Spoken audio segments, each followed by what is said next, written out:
tanu ni wale ɲuman dɔn k'o ta k'o ɲɛsin aw bɛɛ lajɛlen ma ni wagati in na aw minnu sɔgɔlen don anw na awɔ aw ani anw kungo jɛmukannen don an b'aw fo k'aw wale ɲuman dɔn k'aw barikada aw minnu bɛ sɔn k'aw ka temps perdu k'aw sigi ni ka anw lajɛ an b'aw fo o la bi ta tɛna kɛ basi ye min ni a n'an bɛ dɛsɛ ni ala sɔnna a ma bi an wulila ka boli ka taga an yɛrɛ sɔrɔ fo yirimajɔkaw fɛ yen nɔ ani yirimajɔkaw ka artiste dɔ de ye ɲɔgɔn sɔrɔ bi ni o ye Alesko Lebos. Alesko, ça va?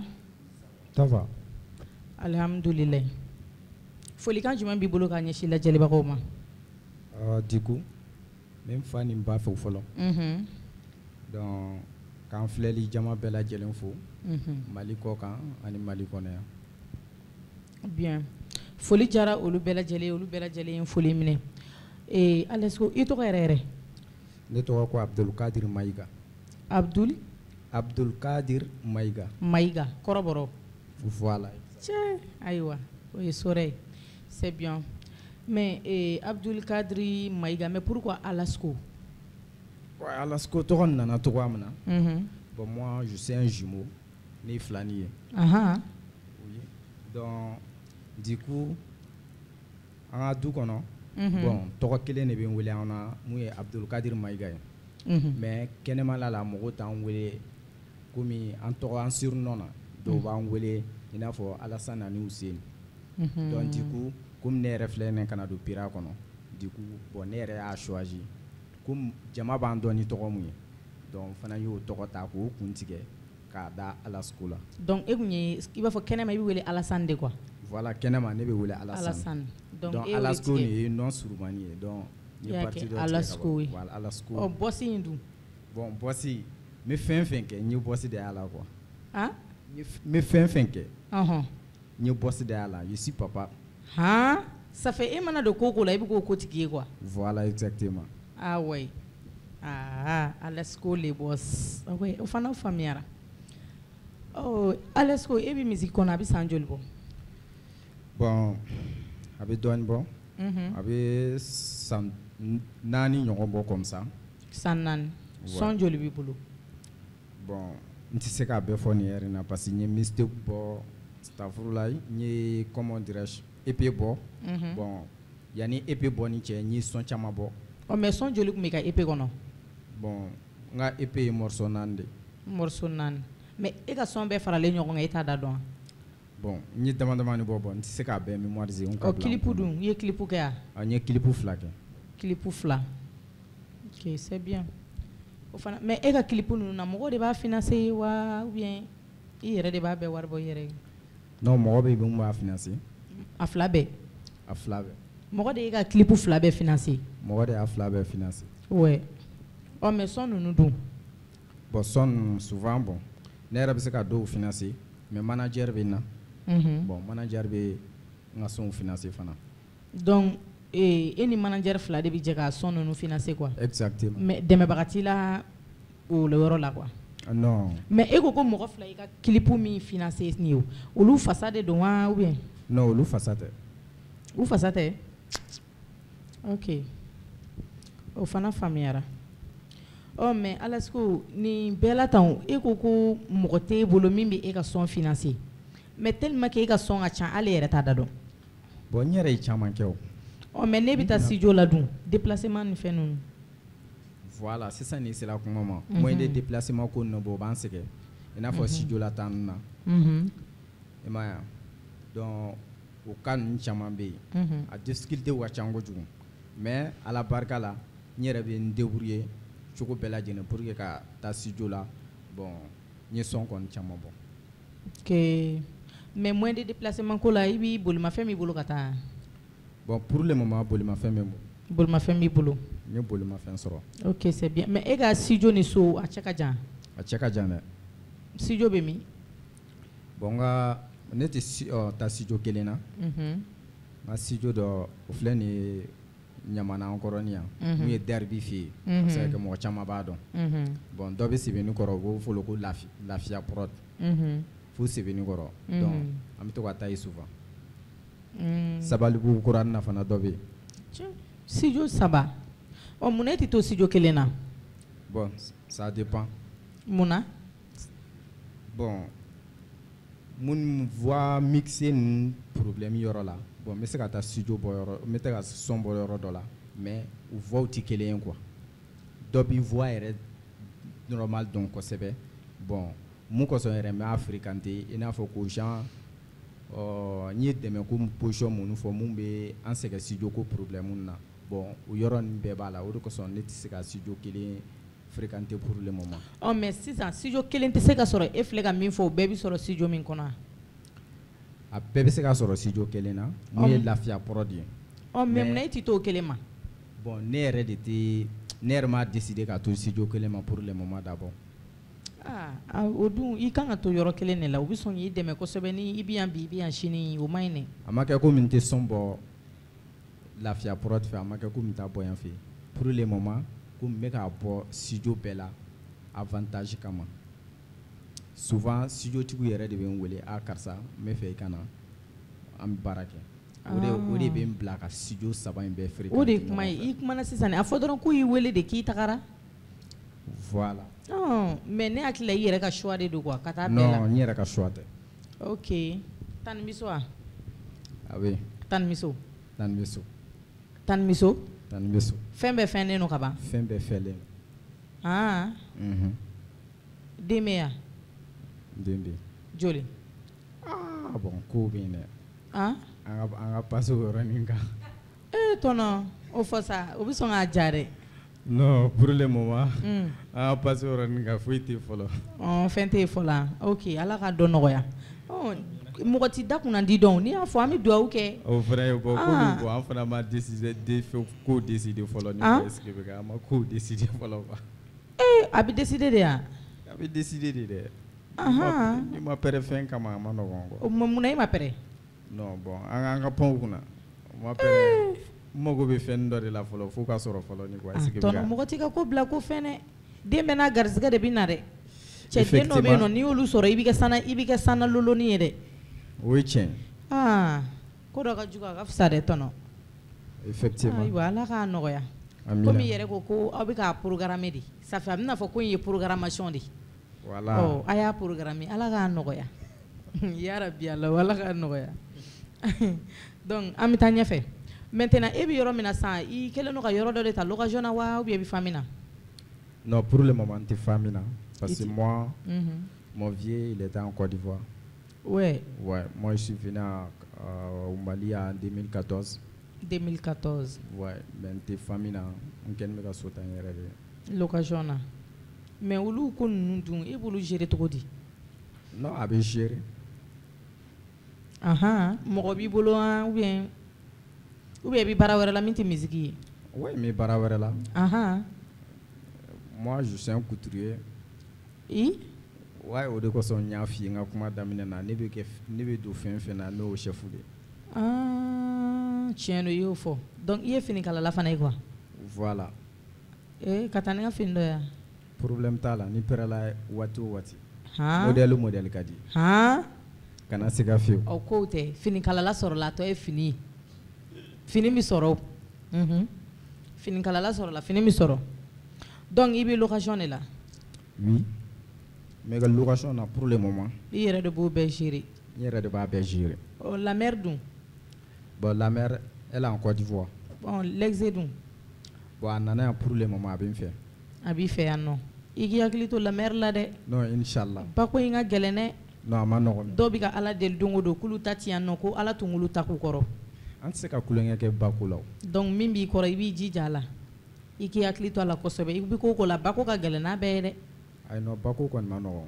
Ni kulonkɛla b'a la dɔrɔn i kulonkɛla i yɛrɛ de la. Sinon hali ni tani ko k'i ka 100 d'a ma ni ma fɛnɛ ko k'i ka 200 d'a ma n'o y'a sɔrɔ wari wɛrɛ t'i bolo kana fɔ k'i b'a tila u ni ɲɔgɔn cɛ dɛ i b'a bɛɛ ci maa ma. Tani ta bɛ sɔrɔ kɔfɛ. Bon n'a tila na fana ni ka fisa. Ayi musokɔrɔba ta de ka gɛlɛn. Musokɔrɔba ta de ka gɛlɛn mais musokɔrɔba ta de ka gɛlɛn bien vrai mais da la ko i bɛna waliden dɔ de ta ka bɔ i ka so. Waliden de don kɛ waliden b'a faamu muso b'a faamu dɛ. N'i ko sa. Tɔnɔ i fana muso b'a faamuya. Mais tɔnɔ ko n dɔw bɛ réseau kan tile 2 in na ko tɔnɔ Yaku ni tɔnɔ Iba bɛ ɲɔgɔn na. Tɔnɔ Yaku ka tani fana bɔra ka kuma dɔw ni kuma dɔw fɔ. E ka hakilina ye jumɛn ye o ko la? Bon n tɛ fɛ ka n da don o yɔrɔ la du coup. Mun na? parce que il va cadrer trop. Et donc au cas pata kuma non anti ka olu lamɛ quoi. C'est que vrai. Ouais. Donc il va de anga tromper. Il va ya bla yɔrɔ min o kelen non. Donc nous olu ye kɔnɔ tan kuma. Donc légendaire de quoi? Voilà, c'est légendaire. Il va ɲɔgɔn tɛ dɛ bloc tɛ i ba la dɛ. Awɔ. Légendaire do. Légendaire de dɛ. Ouais. I sɔnna i banna o kelen non. Awɔ. A fɔlen tɛ ni aw ye ko pata kan ninnu ko ti don olu kulo la ko i ba ye légendaire de. Aw kulo b'a la.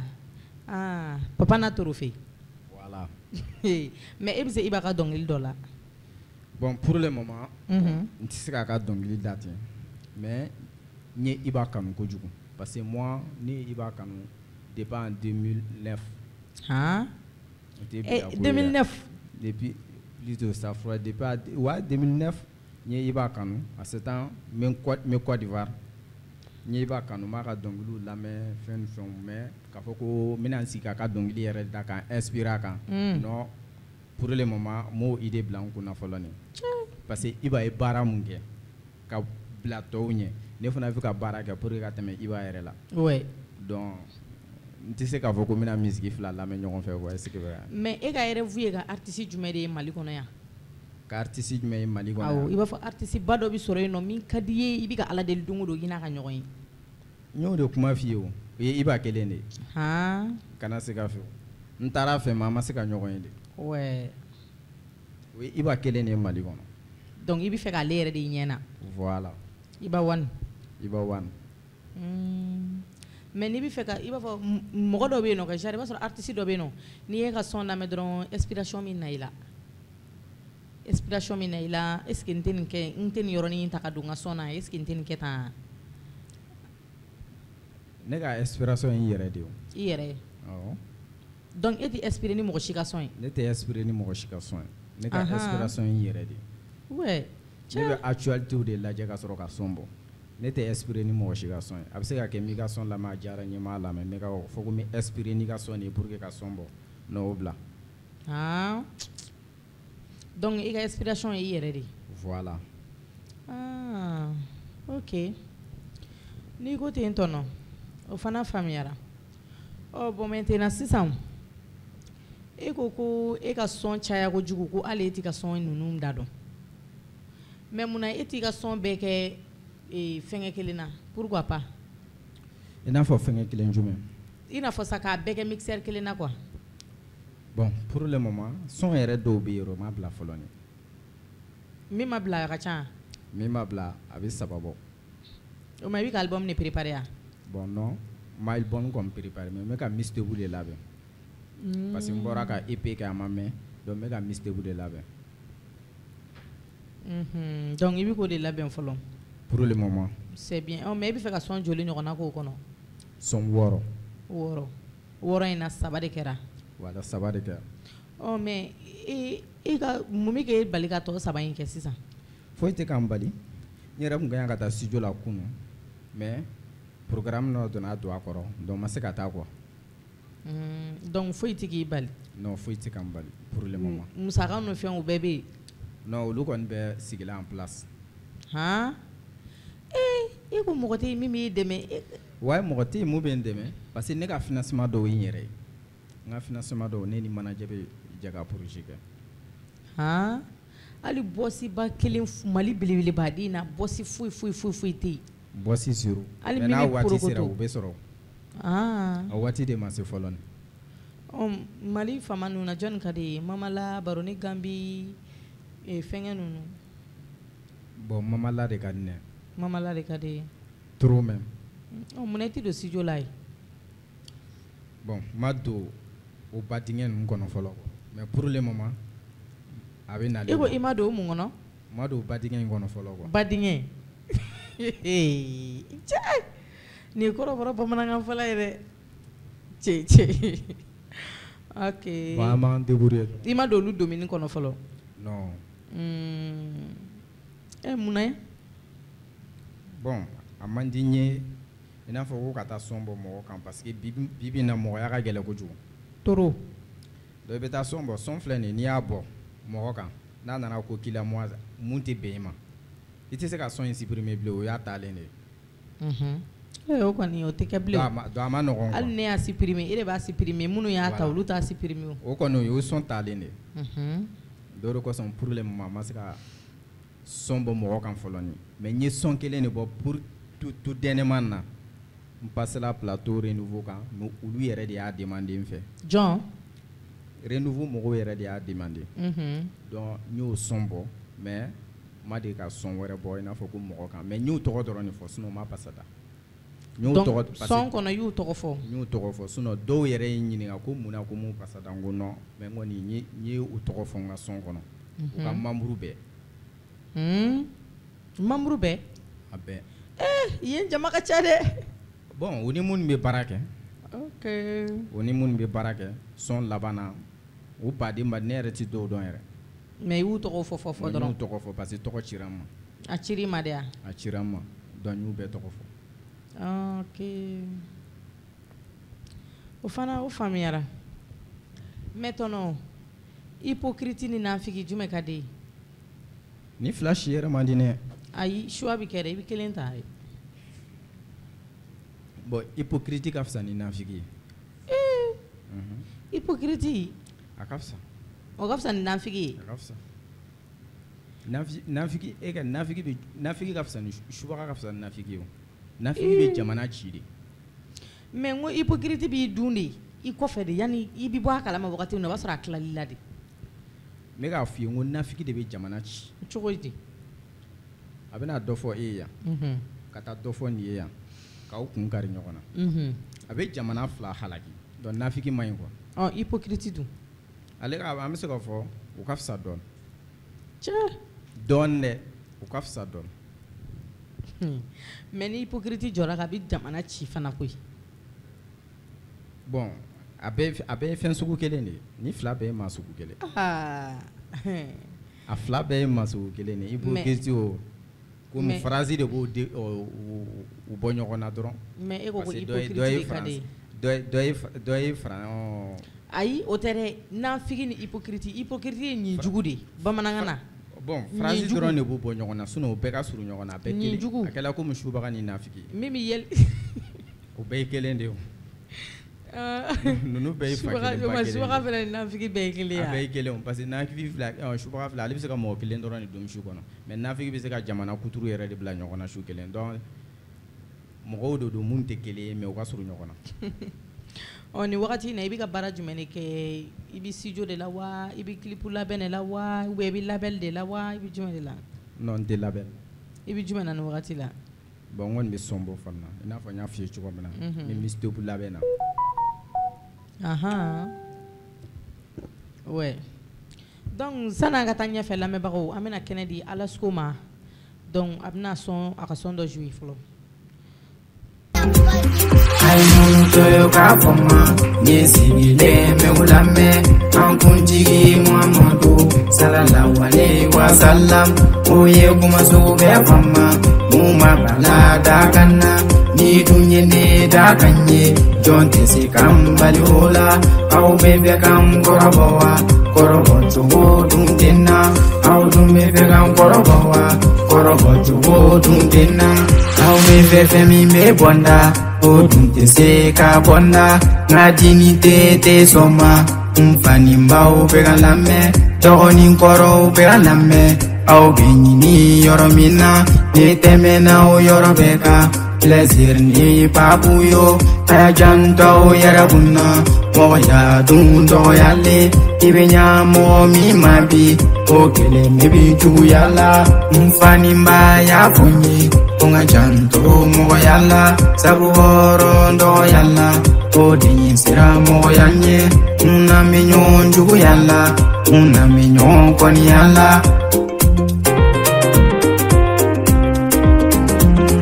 ayunto kafoma nisigile meulame ankunjigi Muhammadu sallallahu alaihi wasallam oye kumasube fama muma bala dakana ni dunye ne da kanye jonte si kambalula au bebe kam korobowa korobo chugo dundena au dume be kam korobowa korobo chugo dundena ni kwete de ni minfe sabula mo nyuma dunde me biaka telebole ibe yala ka to kinye jombe bingani ya bolo na digirla ngani yamai bali mawbe nyon jogo yalla sinyi mawbe nyon koni yalla abe kien ko dunye muna me nyon jogo yata muna me nyon koni yata dogora du kono asabu be halalate muna me ninge nyona anta do me ta komi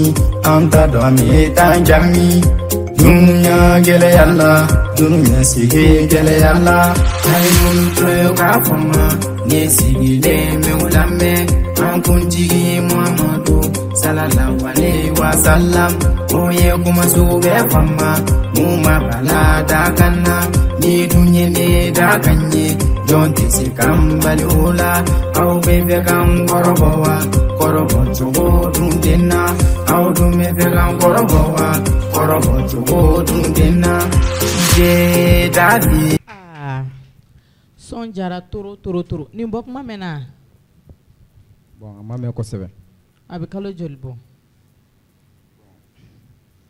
c'est ka kalo saba ɲɔgɔn bɔ no ok c'est bien mais ini mɔgɔ ma deli ka fitirini kɛ fɔlɔ non n'a bɔla n frère la i frère dɔ bɛ dɔnkili da comme n y'a f'i ye cogo min na ni fila ni ye lui i tɔ s'appelle kelen Fusco wa Orche ale fana bɛ dɔnkili da oui e n'ale fila de jɛla ka fitirini kɛ voilà mais ale kɔfɛ i ma fitirini kɛ non i m'a demandé fana bon ni dɔw ka kan ka fitirini kɛ mais a ma ko sigi sen kan fɔlɔ a ko ma sigi sen kan fɔlɔ e de y'a ɲini a tigi fɛ ou bien non ale de y'a ɲini e fɛ mais e ma deli ka ɲini mɔgɔ fɛ a bon n y'a ɲini mɔgɔ fɛ jɔn bon o ye yɛrɛ baarakɛɲɔgɔn ye mun ye minimum de parisien ah ok mun y'a bali ka kɛ bon pour le moment bon comme min ka mixtape labɛnna bon a bɛ don a kɔnɔ quoi a bɛ don mixtape kɔnɔ quoi ok aw bɛna a labɛn voilà a bɛ don mixtape kɔnɔ quoi fitinin bɛ don mixtape kɔnɔ quoi ok c'est bien i ko minimum de parisien minimum les génies non ne b'a dɔn mun na ne b'a wele n'o de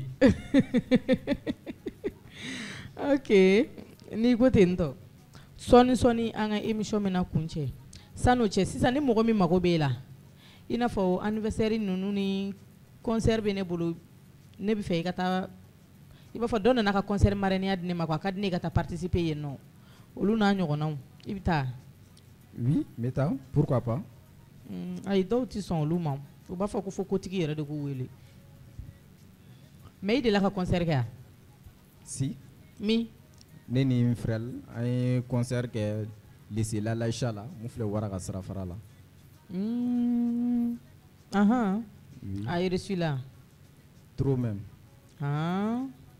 yirimajɔkaw bɔra o kelen ci cogo tɛ yirimajɔ la yirimajɔ ka bon koyi Allahu akbar ok o ɲɛna donc a tɛ ka concert wɛrɛ labɛn fɔlɔ bon an bɛ ka dɔ labɛn an bɛ ka dɔ labɛn date ma fixé date ma fixé fɔlɔ aw bɛ fɛ ka to kɛ yɔrɔ jumɛn bon an bɛ fɛ ka k'an yɛrɛ ka cɛgari kɔnɔ ok aw bɛ fɛ ka taa mais pourquoi a tɛ taa palais ou bien cité des enfants ninnu olu ye nouveau kow de ye quoi niveau sugu jumɛn voilà ni niveau ma se yɔrɔ min na i tɛ taa yen quoi i b'i jigin i ma jigin dɔn ni niveau bɛ ka yɛlɛ i bɛ i ko k'e bɛ musique kɔnɔ ko depuis 2000 combien o t'a la o tɛ référence o tɛ référence o dɔw bɛ musique kɔnɔ o ka kɔrɔ ni ne ye o voilà olu tɛ référence ye quoi mais minnu bɛ musique kɔnɔ n'olu ka kɔrɔ ni e olu caman kɛlen don ka palais ni cité des enfants ninnu ta centre chercheur Dramé ninnu u y'a ta mais e ma ye o ye poto ta cogoya min na o kɛra ta ko in tɛ o i kana taa poto ta o de ye problème e bɛ ka siran poto de ɲɛ non ne y'o de f'i ye depuis ne ka kuma daminɛ na ne bɛ fɛn fɛn kɛ ne ye papa de ye ayi mais ayi ne b'a ɲini ni ne sera ni n b'a dɔn n bɛ se k'a ta ne b'a ta munna i b'a bila i kunna k'e niveau ma se munna i bɛ k'o kɛ mun ne la bɛ ka bila i bon kunna ne m'a bila n kunna ko nouveau ma se dɛ mais ne ko nouveau ko de don. Niveau cogo di? Niveau ko n'a fɔla ko niveau o ye niveau de ye. O kɔrɔ de ye f'i ka se niveau dɔ de la ka sɔrɔ ka taa o. n mago bɛ fɛn dɔ de la tant que ni m'o fɛn ta. O kuma e dalen t'i ka faniw na.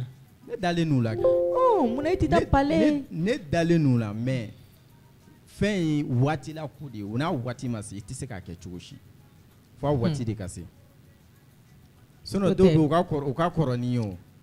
U ka kɔrɔ ni u bɛ misiki u bɛ dɔnkili da a mɛnna u bɛ lamɛn fana ni mais o ye poto ta a caman ba.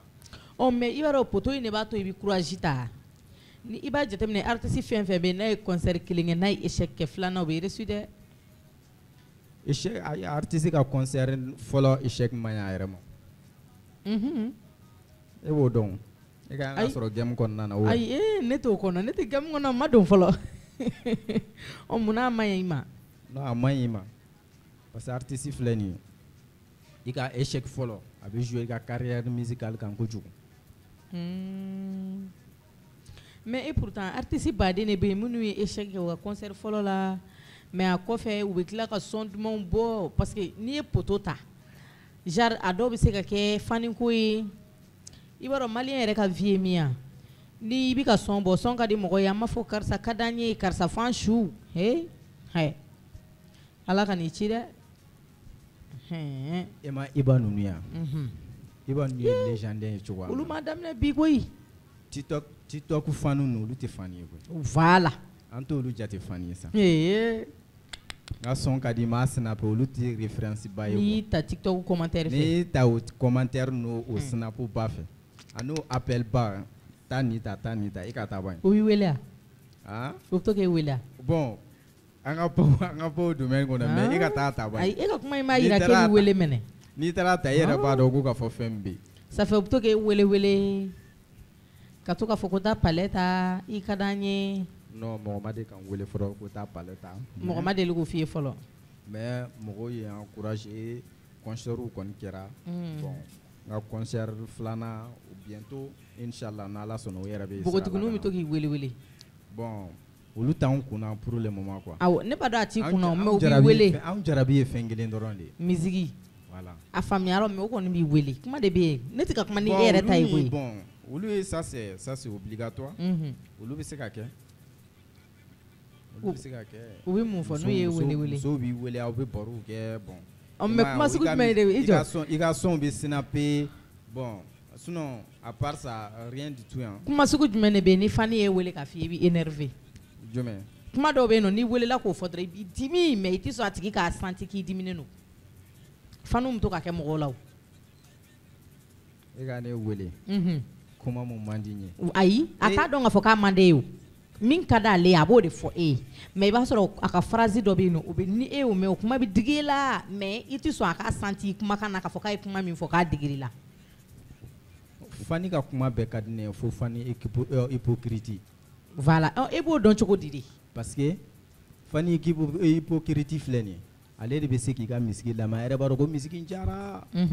Mais ale tɔgɔ ma fɔ misiki in kɔnɔna na dɛ donc a b'o erreur ye dɔrɔn a b'i wele dɔrɔn cɛ i ka misiki yɛrɛ ma diya yɛrɛ. Parce que e m'ale tɔgɔ fɔ. Parce que i m'a tɔgɔ fɔ ko nin bɛ n tɔɔrɔ kojugu surtout bon hypocrite mun b'a kɛ fana nin o y'i yɛrɛ proche de ye quoi. I proche de b'o sugu nin k'i la. Mais est ce que mɔgɔ bɛ se k'i dɔnbaga bɛɛ tɔgɔ fɔ i ka son na. O tɛ se ka kɛ o olu fana m'o de faamu. Mais o ɲɔgɔnna dɔ de la ka k'e la genre dɔ k'i wele k'a f'i ma k'i ka nin son in ma diya sa parce que i ma ne tɔgɔ fɔ. Mɔgɔ kelen de la ka n wele don dɔ n ye n ka misiki dɔ bɔ i n'a fɔ ko yɛrɛfɔ.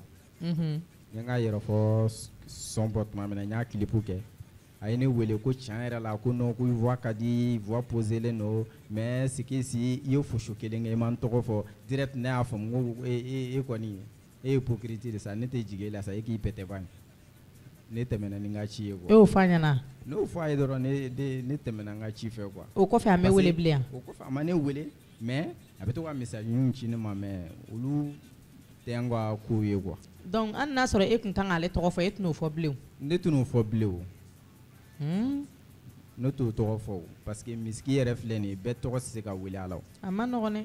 I m'a ye i n'a fɔ n y'a f'i ye cogoya min na i yɛrɛ hali ka dɔgɔ yɛrɛ tɔgɔ fɔ misiki la kɔfɛ a bɛna ko dɔ k'i la a ka gɛlɛn quoi i tɛ se k'a supprimer donc mɔgɔ min b'a wele misigi la k'a tɔgɔ fɔ olu fana wolomalen don k'a dɔn jamaw cɛla quoi. Bon mais sisan hali n'i ye mɔgɔ tɔgɔ fɔ i ka misigi la n'a ye ko dɔ k'i la min ma bɛn i ma a tɔgɔ tɛ se ka supprimer ka bɔ sɔn na dɛ mais i bɛ se k'a tigi wele ah karisa i ye nin kɛ ne na nin ma bɛn ne ma dɛ i n'a b'a kuma kɛ k'a ban o bɛ kɛ o.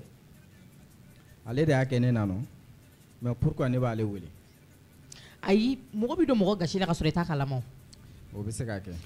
Bon a bɛ se ka kɛ a b'a kɛ la mais a t'a dɔn kojugu ye. Sunɔgɔbaatɔ kɛ sunɔgɔbaatɔ bɛ kunu mais kalabanci o kunu man di dɛ. O kunu man di mɛnɛ. Donc o kɔrɔ a tigi b'a dɔn k'i tugu k'a kɛ a bɛ na fɔ nin dɔ de la ka nin k'a kɛ la mɛnɛ. Bon ne donna misigi kɔnɔ ka na bɔ ka caman kɛra a ma se k'an ka bɛɛ expliquer. Mais depuis e ye misigi daminɛ fo bi ko jumɛn yɛrɛ de kɛra e la min ye choqué yɛrɛ ni t'i ɲinɛ o kɔ fiyewu. Ko mun kɛra misigi la min ye ne choqué yɛrɛ. Ni n ko ma histoire fɔ a ka jan dɛ mais ma a surumani d'i ma quoi. O ka sɔrɔ bolimafɛn tɛ n bolo n taara n terikɛ dɔ fɛ n k'a ka bolimafɛn di yan. A ma sɔn k'a ka bolimafɛn di yan ko ni n bɛ tɔgɔma sen na ka taa n bɛ n ka tɔgɔma ka taa quoi. A ma sɔn k'a di. A ma sɔn k'a ka bolimafɛn di yan. Mais bi Ala barika la o yɛrɛ diɲɛ don o don o bɛ ne wele. A bɛ n wele ka nouvelle ka to a kan ka encourager n ko ne tɛ kuma i fɛ o. A ye n ye bolimafɛn sɔrɔ fana a dabali a b'an k'a minɛ. A bɛ yen halisa. Hali sisan a bɛ yen. I teri don fana. N teri de don. A ma tiɲɛ a ma yɔgɔyɔgɔ. A ma yɔgɔ foyi. Foyi. Wa mɛ adamadenya kɛ dɛ mais a ye lien dɔ de tigɛ ani ɲɔgɔn cɛ quoi.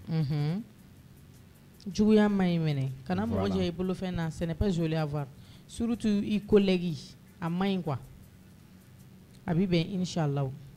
N'Ala sɔnna. Folikan laban jumɛn b'i bolo ka di kanubagaw ni lajɛlikɛlaw ma. Du coup ma filɛli jama bɛɛ lajɛlen fo. Ka taa se Mali kɔ kan ani Mali kɔnɔ yan. N ka foli b'o bɛɛ lajɛlen. Ok an fana bɛ lajɛlibagaw bɛɛ lajɛlen fo minnu sɔnna k'u ka temps perdu k'u sigi ka anw lajɛ nin wagati na an bɛ aw fo ka tila k'an ka public fo olu minnu sɔnna ka passe bɔ ka na ka n'u sigi ka jɛmukan lajɛ an tɛ se an tɛ ɲinɛ olu fana foli la donc an b'a fɔ kanubagaw ɲɛna ni Ala ma ka jɔnya jira n'an bɛ ɲɔgɔn sɔrɔ yan semaine wɛrɛ bye bye.